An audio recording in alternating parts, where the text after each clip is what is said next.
The boots hit the soil with the weight of disbelief. They had marched through France, bled through Italy, lost friends in the Vosges, but nothing in any foxhole, ambush, or barrage prepared them for this. As Lieutenant Colonel Felix L. Sparks approached the outer wire of Dachau, he knew they were not stepping into a battlefield. They were stepping into something far older, something unholy. The smoke came first, low, black, oily, and without rhythm. Not the sharp blast of artillery or the clean rise of cooking fires. This smoke lingered, not because of wind, but because it didn't want to leave. Behind the barbed wire, chimneys exhaled their final sighs. Private William Walsh gripped his M1 Garand tighter as the stench hit. Sweet, sickly, like meat left too long under the sun. The closer they got, the more the world stopped resembling anything human. Guards in tattered SS uniforms scattered like cockroaches. Some tried to hide behind sheds. One was shot trying to scale a wall. Others surrendered, hands up, uniforms stained with their own piss. Behind them, the gates. Wrought iron, cold. The sign read, Arbeit macht frei, work sets you free. But inside the gates was only death. They found the first bodies in a train, 39 boxcars still connected. Just outside the perimeter, Sparks approached it cautiously, hand hovering over his sidearm. He didn't want to open it. None of them did. The doors creaked, and the stench screamed out. Over 2,000 corpses, naked, rotting, twisted into impossible shapes. Bones pushing through skin. Eyeballs missing. Some had bullet wounds. Others had claw marks, as if they'd tried to dig their way out of the steel tomb before suffocating in their own breath. Technician 5th grade Joseph J. Disher, Jr. The Signal Corps photographer lifted his camera with trembling hands. He had photographed war before, shattered tanks, bodies in ditches. But this was something else. The shutter clicked, and clicked again, and again.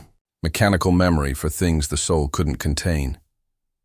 As they crossed the threshold, the men passed through walls of silence. Dachau didn't scream. It didn't wail. It just breathed, slowly, painfully, like something that should have been dead, but wasn't. Inside, they found the prisoners. Living skeletons with eyes too large for their heads. Shaved skulls. Striped rags hanging from shoulders. One man, no older than 30, limped toward Sparks, arms raised, speaking in German so broken it may as well have been prayer. Behind him, an American medic, Sergeant Bruno Drews, moved through the crowd with plasma kits and morphine, trying to tell who could be saved and who was already gone. He marked foreheads with red grease pencil, a line for urgent, a cross for dead, and sometimes nothing at all for those in between. And then they found Block 5. The double doors opened to darkness, but it wasn't empty. Rows of stainless steel beds lined the walls, most rusted and stained. Tables with straps still buckled in. Surgical tools, saws, scalpels, syringes, lay scattered, untouched since the guards fled. On one wall, a chalkboard still held scribbles in Gothic script. Reaction bei Hypothermie. Reaction to hypothermia. In a drawer they found vials, dozens, labeled in faded ink. Phenol, formalin, typhus strains. Others simply had codes, S44, MRX, Bifrost. U.S. medics packed them in crates, careful not to touch the glass. Later, at trial, those codes would match experiment logs found buried under the commandant's office. On a desk nearby, a leather-bound notebook. Inside names, hundreds, all crossed out. Next to each, temperature data, injection times, and the word TOT, dead. Private Bushyhead, the Cherokee lieutenant, picked up one chart and read the name aloud. Isaac Goldstein, 22 years old, frozen alive for 3 hours, 17 minutes. Behind that, a door to a basement. Sparks ordered it opened. Inside, 20 more bodies, not in bunks, but on operating tables. Opened, dissected, still moist. They weren't corpses from weeks ago, they were fresh. One woman had her scalp pulled back, her skull sawed open, electrodes still attached. Another had her uterus removed. A child, no older than 12, had tubes coming out of his chest, blood pooled under the table. There was no sound in that room. Just breath, heavy, shocked, ragged. And then a whisper from the corner, a voice. They turned and found her, Maria Unge, inmate number A2739, born in Munich, nurse before arrest. She'd been kept alive to assist the SS doctors. Her hands shook as she pointed to a cabinet. Dr. Schilling kept the malaria samples there, she said, voice barely above wind. They used African strains, and they said German blood needed to adapt. She collapsed. 2 medics lifted her onto a stretcher. By late afternoon, the Americans had secured the camp. Over 32,000 prisoners were still alive, barely. U.S. troops began rounding up local German civilians, forcing them to walk through the camp. Some looked away. Others wept. A few denied it all, said they had no idea. Sparks didn't care. By evening, in the shadow of a guard tower, several of the SS guards captured earlier were brought before the camp survivors. According to witnesses, some were executed on the spot. No trial, no mercy. The sun dipped low. Rascher kept taking photos. The medics kept triaging. The smell never left.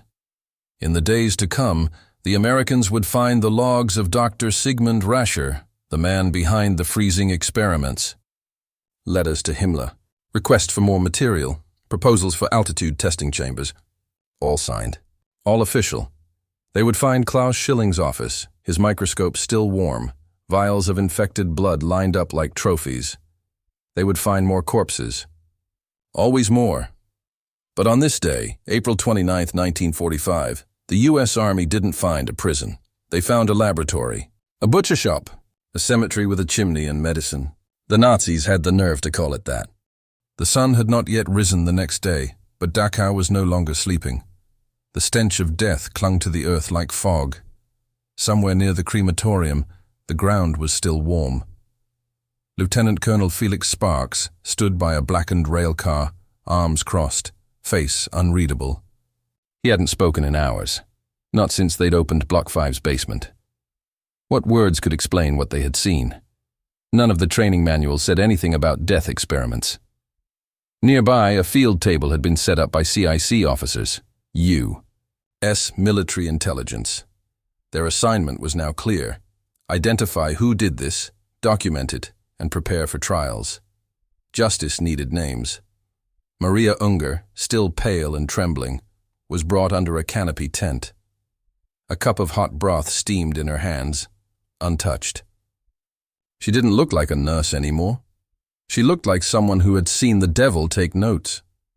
Sergeant Bruno Drews sat nearby, scribbling every word. The translator, a Polish-American corporal named Markowicz, leaned in gently. Maria, you worked under Dr. Schilling. She nodded. Can you tell us what you saw? Her voice cracked. They used mosquitoes bred in the basement. In the tanks, they tested malaria strains. African strains. Sometimes from prisoners brought in from Natzweiler. Men were tied, down and left in the heat, bitten repeatedly. And then they waited. Waited for what? To see how long they screamed before the fever took their minds. She finally drank. A single sip, then continued. They said we were building immunity for the Reich. German blood must be pure and resistant. That's what he said. Dr. Schilling. Her hands shook. She couldn't hold the cup anymore. From a nearby cart, Corporal Hall retrieved a file, dusty, tied with string, marked SS Geheime Kommandosasche. Top Secret SS. Inside, rows of handwritten experiment logs. Precise, cold, pages and pages of inmate numbers, injection times, fever progressions, death notations. One entry read, Subject 432A, Polish male, 29, infected with P. falciparum. Temperature peaked 42.3 degrees. Died 26 hours post-injection. Administered quinine, 6 A's pre-terminal. Each subject had been a person. Now, just a number. Discher, the Signal Corps photographer, knelt over a steel tray. Inside, surgical tools, some German-made, some American. Stolen Red Cross scalpels, used here, sharpened and rusted. At the edge of Block 5, Sparks examined a different drawer. A thick binder. On its leather cover, Kälteversuche, cold experiments. Inside were photos, labeled, dated, signed by Dr. Sigmund Rascher. They showed naked prisoners submerged in vats of ice water, thermometers inserted into mouths, armpits, rectums. Some photos had red X marks. Those were the ones who died too quickly. Rascher's signature repeated across forms addressed to Reichsführer Heinrich Himmler, requesting more subjects, more opportunities to test thresholds. At the bottom of the folder, a typed memo. Results indicate death threshold of 26 minutes in 0°C immersion. Recommendation: Luftwaffe pilots should be trained to tolerate longer exposure. Suggest next phase with forced warming. Forced warming. Maria had mentioned that too. They'd pull them from the water, then put a woman with them in a cot. Order her to warm the body with hers, skin to skin. Sometimes the prisoner was already dead. The woman was just screaming. Private Bushyhead turned away, fists clenched. Across the yard, the crematorium hissed. A few U.S. soldiers had broken the lock. Inside, brick furnaces still held ash, bones, teeth. Above one oven, a pair of wire hooks dangled from the ceiling. Blood had dried where a body once hung upside down. One soldier vomited into the bushes. But then, something strange. A small locked cabinet behind the crematory office. CIC officers pried it open. Inside, folders, not medical, photographs, hundreds. Many were copies of the same few people, twins, boys and girls, seated on surgical tables. In some images, their eyes had been colored with ink, blue over brown, as if painted manually. One file read, Versuchsobjekt Zwillinge, A and B Rosenthal. Subject twins, 6 years old, Hungarian, and across the first page, the name that froze every man in the tent, Dr. Joseph Mengele. Sparks whispered it. He wasn't here, was he? No, sir, said one CIC officer. But his records are. These are copies, duplicates. Some of them reference Block 5, which meant Dachau wasn't just a death camp, it was a distribution point, an information relay. Mengele's research had touched this ground. Maria confirmed it. He sent samples here, blood vials, preserved organs, brain tissue. They came in crates labeled Auschwitz, Block 10. Sergeant Drews found one of those crates behind the infirmary, still sealed. Inside, glass jars with floating gray matter, one tagged cerebellum, Jewish boy, twin, no. 4. He dropped it. The jar cracked, but didn't break. It just rocked slowly on the stone floor. The survivors, those who could still speak, were now being recorded. A 14-year-old girl named Leah Friedman, once arrested in Krakow, described how she was injected with typhus, left feverish in the corner of the lab, then returned to the barracks to see if the disease would spread. I wasn't a girl to them, she said. I was a thermometer. Another boy, Tomasz Lewin, spoke of being strapped to a wooden board, eyes pried open, chemical drops poured into his pupils. For days, he saw nothing but white. And then there were the logs. Sparks held one in his gloved hand. Every page had dates, not vague months, exact days. January 12, 1943. 3 subjects, bone transplantation, failed March 4, 1944. 5 children, heterochromia iris dye test, October 9, 1944. 6 Romani women. Forced sterilization via injection February 28, 1945. Material shortfall, replace with Soviet POWs from Transport 7B. It went on. Page after page. As the day wore on, trucks began arriving with supplies, blankets, med kits, rations. Army nurses from the 116th Evac hospital disembarked and froze in place. No one could breathe without tasting what had happened here. Chaplain. John Lee walked to the crematorium with a Bible under one arm and a shovel in the other. He said nothing, just knelt in the dirt and began to dig. Burial began. Later that night, Sparks sat at a folding desk with a typewriter in front of him. Around him, the noise of coughing, weeping, stretcher wheels. He inserted a fresh sheet of paper, and he began to type, to Supreme Headquarters, Allied Expeditionary Force. Subject, Immediate war crimes evidence. Dachau camp. This report confirms systematic medical experimentation on civilian and military detainees by Nazi forces. Evidence. Includes physical remains, signed documents, and living witnesses. Experiment types: hypothermia, malaria, sterilization, high altitude, bone transplantation, and disease testing. Request immediate deployment of forensic medical team, legal attachés, and intelligence translators. Camp is under U.S. control. Conditions stabilized. Moral devastation extreme.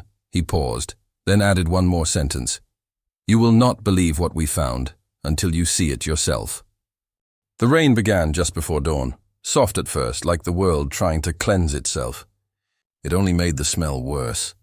In the center of Dachau, the American flag was raised above the camp's main guard post. It flapped hard against the Bavarian sky as more convoys rolled in through the eastern gate. Trucks, ambulances, signal corps jeeps, and one blacked-out staff car with no unit markings. From the car stepped two men in trench coats.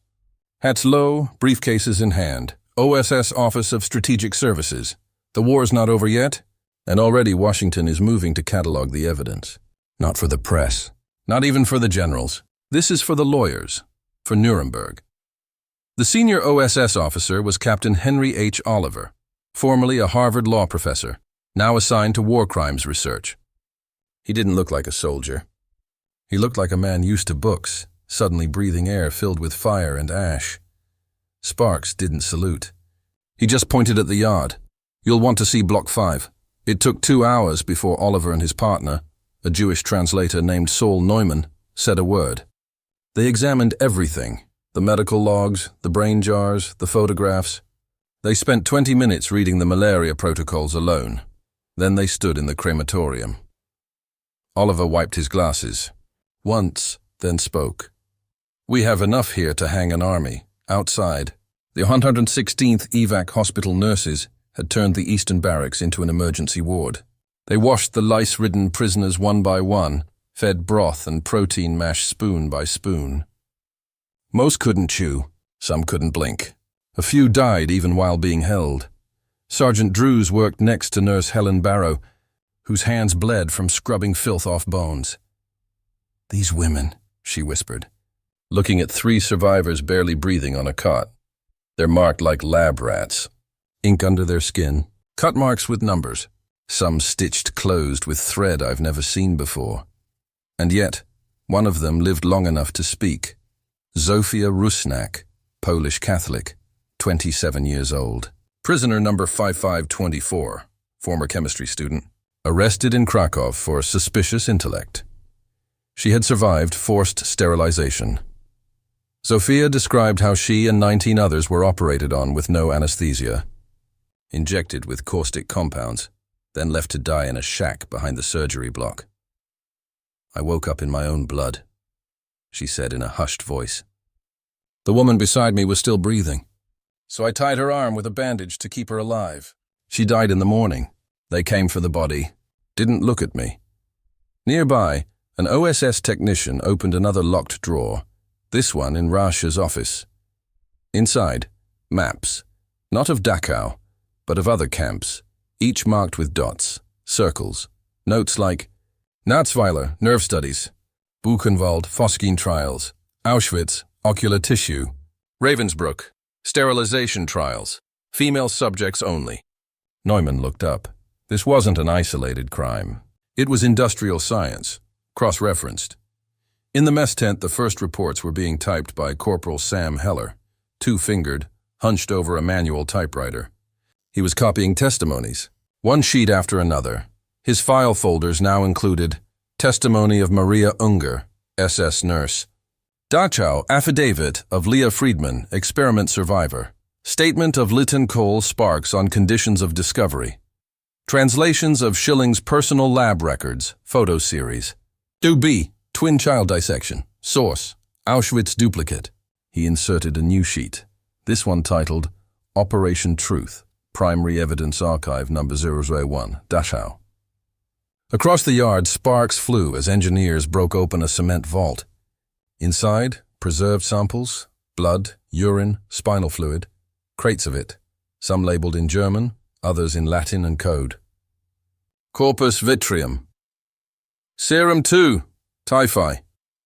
Captain Oliver leaned over a crate and whispered, "They weren't just studying disease. They were preparing protocols." Saul Neumann stepped out of the barracks minutes later with a crumpled notebook in his hands. Red leather. Handwritten margins. This belonged to Dr. Schumann, Ravensbrück sterilization guy. Notes sent here for cross-study. He talks about Mengele. Says he sent iris specimens from twins who reacted well to atropine. "How do you react well?" Sparks growled. "To having your eyes burned out?" That night, Oliver and Sparks sat in silence beneath the yard's only surviving tree. Behind them, the dead were being buried in long trenches. Chaplain Lee said words only once per row, no names. "Just numbers and prayers." "I taught ethics," Oliver said suddenly. "Pre-war. I taught Kant." Sparks stared forward. "Now you'll teach the world what evil looks like." He nodded toward the block. "And maybe that ethics book gets rewritten." By midnight, orders had come down from Supreme Command. Dachau was to be quarantined, preserved, documented. No cleaning, no raising. The American military had decided Dachau would remain exactly as it was until every last trial was done. Inside the crematorium, a single bulb burned over a desk where CIC officers continued to photograph the instruments of death. Saw, scalpel, bone drill. Eyeball speculum, labeled, tagged, sealed in evidence bags. Atop the desk lay one last file, found tucked behind the chimney bricks. On the first page, a typewritten title, Human Reaction to Induced Terminal Trauma, Summary, Dachau, 1943-45. At the bottom, a signature, Rascher. Below it, co-signed. Mengele, 2 men, one alive, one vanished. Their legacy lay in the echoing silence of Block 5. But the Americans would not let that silence last. Not anymore. They tried to sleep, some in tents, some in guard towers, some on the grass where the prisoners once stood for roll call. But the nightmares wouldn't wait for sleep. They crawled into the men's heads long before their eyes could close. Private William Walsh sat alone with a cigarette that had burned down to the filter, still clenched between his fingers. His face was gray. Hands were shaking. He hadn't spoken in hours. Earlier that afternoon, he'd volunteered to help move the dead from Block 7. He lasted 20 minutes before dropping a stretcher and vomiting onto his boots. The corpse was a boy. No older than 16, a tattooed triangle on his chest. Part of his scalp had been peeled back, not by trauma, but with surgical precision. His brain was missing. A tag still hung from his toe. Sample 14D. Subject did not survive dosage escalation. In the corner of the yard, Nurse Helen Barrow was being restrained by another medic. She'd slapped a German woman, a local civilian forced to tour the camp. She said she didn't know, Helen cried. She lived 2 kilometers away. She said she never heard the screams. Never! The soldier didn't say a word. He just held her shoulders until she stopped shaking. Inside the operations tent, Captain Henry Oliver was preparing a report for General Lucien Truscott. It had taken days to compile. Each page was an indictment. Each photo a crime scene. The camp at Dachau presents conclusive and repeatable evidence of coordinated human experimentation under SS authority. Test subjects included Jews, Romani Catholics, Jehovah's Witnesses, homosexuals, POWs, and political dissidents.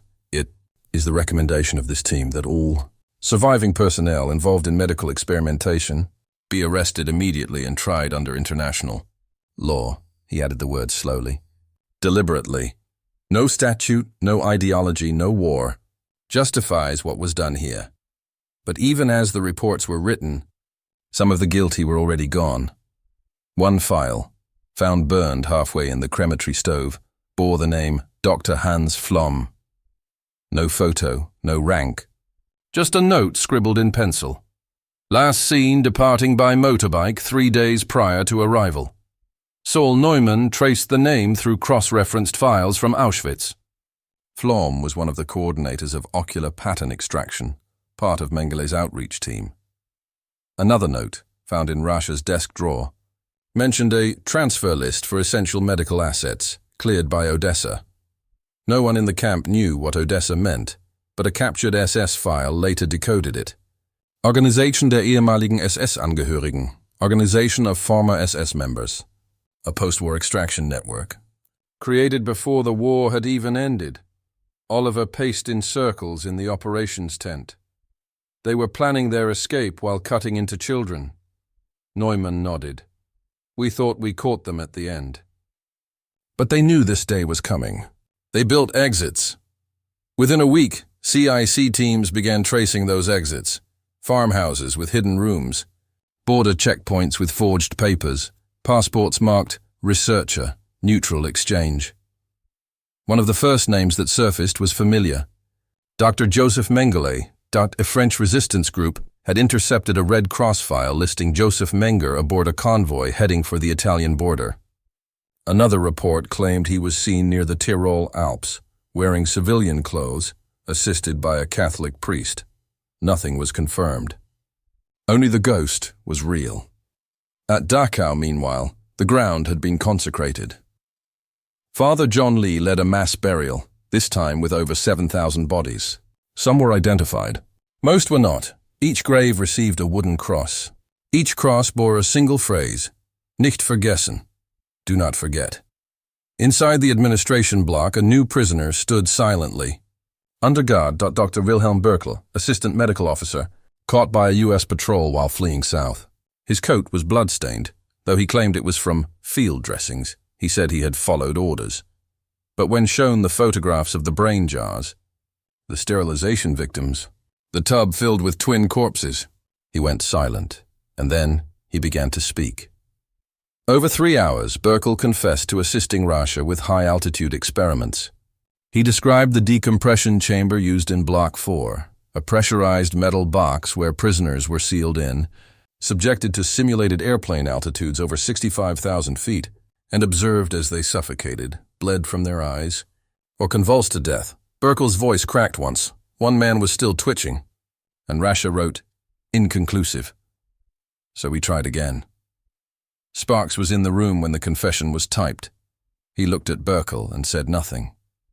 Not out of restraint, but because there was nothing left to say.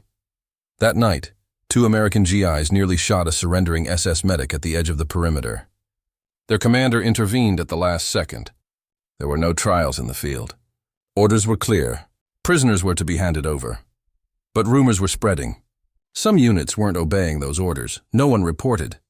The guard they found with a broken neck near the medical barracks. No one filed paperwork for the doctor who slipped down the crematory steps, and no one cared that the photo of Mengele, now pinned to the command tent wall, had dart holes in its forehead. Across Europe, the war was ending. But here at Dachau, something else was just beginning. Justice wasn't a bullet. It was a process, and it would take everything they had left.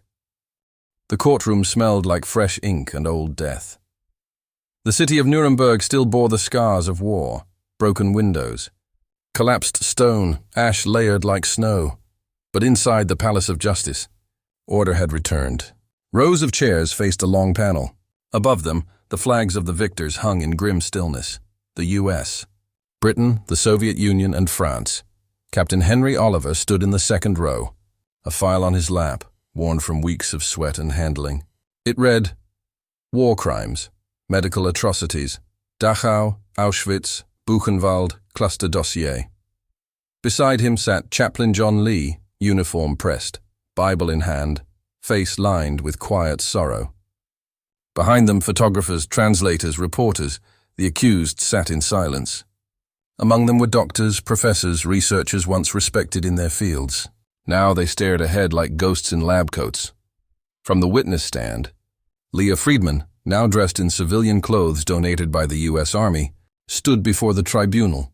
She was calm, composed, her voice never cracked. I was 14 when they brought me into the block. I had not committed a crime.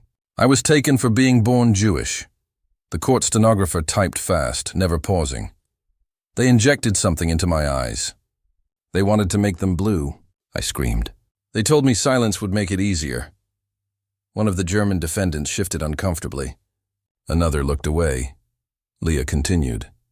They showed me pictures of myself, before, after. I did not recognize the girl. She stepped down. A silence heavier than any gunfire followed. The next witness was Captain Saul Neumann, now in uniform, presenting the hard evidence. He read from the experiment logs recovered from Dachau. Subject 102A, immersion in 0 degrees C. Cardiac arrest at minute 20. Observation, facial hemorrhaging consistent with hypoxia. Cause of death, exposure. Subject 214, Jewish female, aged 22. Treated with experimental sterilization injection, compound S3. Symptoms, abdominal swelling, hemorrhage, death within 18 hours. The courtroom didn't blink. On a projection screen, signal corpse photographs flicked by, one after another, grayscale, silent. The surgical tables. The twins, the piles of bones, the incinerator with legs still visible. An American juror whispered to himself, "My God, they did all this in the name of healing." The prosecution introduced official documents. Orders signed by Dr. Sigmund Rascher, requesting test material from Buchenwald letters between Mengele and Schilling, comparing optimal selection age for twins A directive from Heinrich Himmler, approving freezing experiments for Luftwaffe pilots. No one objected, because the evidence was too complete. Justice came slow, but it came at the conclusion of the trial. Several Nazi doctors were sentenced to death by hanging. Others received life imprisonment. A few, like Mengele, vanished, a stain the court could not scrub clean. But for the Americans, justice didn't end with the verdict. Back at Dachau, the camp had been converted into a temporary war crimes documentation site. Walls once lined with hooks were now covered with transcripts, interrogation tapes, testimonies, maps. Captain Oliver walked the grounds alone in the evenings. Sometimes he stopped at Block 5 and stared at the door, now sealed in glass. He once told Sparks, "We cannot unsee this. But we can make the world see it too," and so they did. In 1946, American soldiers guided journalists and citizens through what remained of the camp. In 1947, Dachau's crematorium became part of the first International War Memorial, and in 1948, the Nuremberg Code was born, a set of principles that declared, "No human subject shall be tested without voluntary consent. Experiments must aim for good, never cruelty. The right to stop must always belong to the one being tested." These rules now define modern bioethics, rules written not with ink, but with ashes. In the final months before deactivation, Captain Oliver returned to the United States. He never taught again. Instead, he joined the World Medical Association, helping establish ethical review boards in hospitals across America. Lieutenant Colonel Felix Sparks went on to become a judge. His rulings were known for their force and their fairness. Helen Barrow left the Army. She became a nurse in Baltimore, treating burn victims and war survivors. Every scar reminded her of the ones she couldn't save. As for Saul Neumann, he never stopped searching for Mengele. Until the day he died in 1973, he carried the doctor's file in his coat pocket, like a wound. The camp at Dachau still stands. Visitors walk its paths. Schoolchildren lay flowers. Survivors, now old and few, still speak beneath its gray skies. And on the far side, near the site of the crematorium, a plaque reads, "Here they experimented in the name of science. Here they killed in the name of progress. And here we remember in the name of humanity." Because forgetting is the final crime, and the Americans who walked through those gates made sure the world never would.